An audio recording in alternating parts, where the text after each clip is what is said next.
जब शादी हो रही होती है इमली और विश्वा की, तो वहाँ पे अगस्त्य किलर के रूप में आता है और नाउ दैट की बाकी सभी लोगों को बेहोश कर देता है। और इतनी ज्यादा तो तमाशा क्रिएट होती है, बल्कि वो खुद ही शादी करता है। और अब विश्वा की चाल को नाकाम करने के लिए और किलर को पकड़ने के लिए बहुत अच्छी खासी उसकी प्लानिंग होती है। बात करें एपिसोड की स्टार्टिंग होती है नाउ दैट की, जब अगस्त्य और इमली साथ में होता है। अब इमली को तो कुछ समझ में आता नहीं है, लेकिन अगस्त्य समझ जाता है कि आखिर इमली दो तरफा बिहेव क्यों कर रही है, तो वो खोजने निकल जाता है। लेकिन इमली के रूम में जो गाना बज रहा होता है, सेम गाने की आवाज विश्वा के रूम से भी आ रही होती है। वो उधर जाकर के देखता है तो पता चलता है कि विश्वा इमली पे नजर रख रहा है और कोई ऐसी डिवाइस, कोई ऐसा माइक है जो इमली के कमरे में है। और जब विश्वा वहां पे आता है तो ये छिपता है, लेकिन बाद में विश्वा इसको पकड़ लेता है। और जब पूछता है तो अगस्त्य पूरी छानबीन करता है और बताता है कि यहाँ पे कुछ ना कुछ है। लेकिन विश्वा तो साफ बोल देता है कि नहीं, यहाँ पे कुछ भी नहीं है जो तुम सोच रहे हो। अगले ही दिन ये सुबह हॉल में आकर के ये क्या करता है कि सभी के सामने ऐसे खुशियां मनाने लगता है और पूरे जश्न में मेहंदी की तैयारी करवाने लगता है। अपोजिशन में हमें दिखाया जाता है मीरा का, जो जाती है पुजारी जी के पास में और जो सभी चीजों को कन्फेस करती है कि कैसे पहले तो कुणाल के पास में कोई अच्छी खासी जॉब थी नहीं, हाँ हालांकि उसके पास में पैसा था।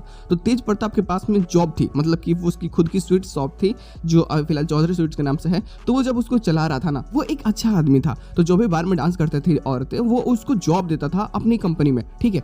तो वहीं पे मुलाकात मीरा के भी उससे हुई थी। तो मीरा चाहती थी कि कुणाल जी भी वैसी लाइन में वो चले जाए और वो भी समझो कि एक अच्छी खासी कंपनी अपनी रन करने लगे। तो उसने तेज और कुणाल को मिलवाया। लेकिन वहां पे तेज का एक आइडिया था कि तुम्हें इसमें मीरा को भी शेयर देने होंगे, मीरा का भी इस बिजनेस में नाम होना चाहिए। लेकिन कुणाल इसी से मना कर देता और गुस्से के साथ वहां से चला जाता पूरा तोड़-फोड़ करके। अब उसके अगले ही दिन कोई किलर उसको मार देता है, तेज को। और जब इस चीज के बारे में मीरा को पता चलती है तो सच में मीरा भी बहुत दुखी होती है, लेकिन वो कुछ कर नहीं पाती और पूरी तेज की फैमिली उसी टाइम पे घर छोड़ के चली जाती है। अब इन सभी चीजों को देख करके कहीं ना कहीं उसको बहुत बुरा लगता है कि आखिर ये हो क्या रहा है। और तेज को अगर मारा है किलर ने, तो फिर विश्वा अगस्त्य से क्यों बदला ले रहा है, मेरे बेटे से कैसा बदला। अब इस चीज की सच्चाई बताने के लिए वो सोचती है कि उसे घर जाना होगा, यानी कि अगस्त्य के पास में। तो ये इधर को चली आती है। इधर जब वारी आती है कि भाई फंक्शन हो रही है और सब कुछ ठीक ठाक है, अगस्त्य चाहता है कि पहले वो उस माइक को निकाले। तो पहली बात कि वो उसको समझ में आता है कि शायद इमली के शरीर में ही कुछ ऐसा चीज है जिससे विश्वा उस पर नजर रख रहा है। नाउ दैट की वो जाकर के कुछ गहने लेकर के जाता है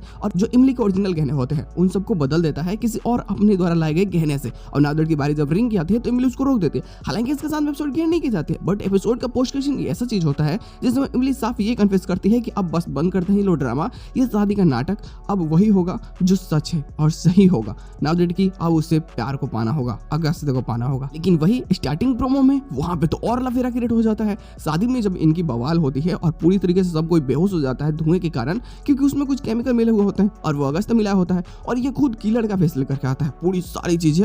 और जब इमली चीज को देखती है तो सच में उसके तो पैरों के नीचे से जमीन खिसक जाती है कि यानी ये सब अगस्त्य कर रहा है और अगस्त्य किलर है। अब ये वो ऐसा वो सोचने लगती है। अब वो भागने की कोशिश करती है, लेकिन ये उसको सच्चाई बताता है कि ये किलर नहीं है, बल्कि ये किलर को दिखाने के लिए ऐसा है कि शायद उसका कोई भेष लेकर के यहाँ पे ऑलरेडी पहुंच चुका है और अब किलर क्या करेगा।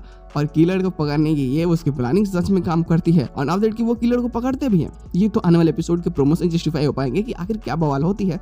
खैर जो चीजें होंगी वो मजेदार होगी, तो सच में ये काफी बेहतरीन होगा।